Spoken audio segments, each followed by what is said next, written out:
Wait, kau ingat tak si dalam Pinipin tu? Si mana? Alah, yang ni. Ih, busuknya. Apa benda kau?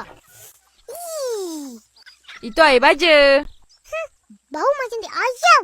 Memang tai ayam pun. Ingat kenapa? Kenapa baja dalam Pinipin tu kan dia bau. Yang ni tak ada bau pun. Ya ke? Alah, kenapa Tu lah kenapa? Ha!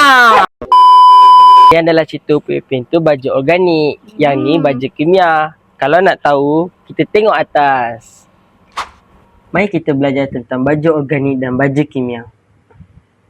Apakah perbezaan antara baju organik dan baju kimia?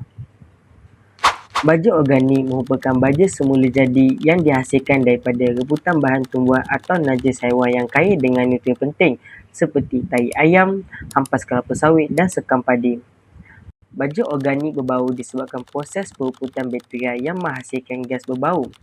Kelebihan baju organik adalah mesra alam, terurai secara perlahan dan mampu memperbaiki struktur tanah.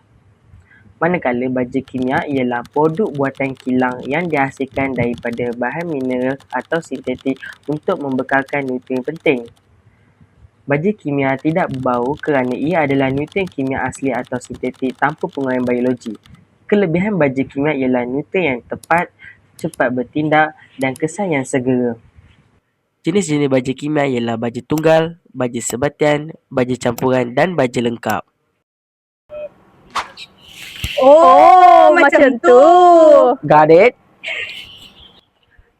So, kesimpulannya, baja kimia dan baja organik ini mempunyai kelebihan dan kekurangannya masing-masing.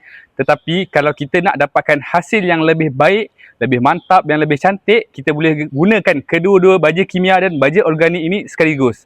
Got it? Let's go! Zeus!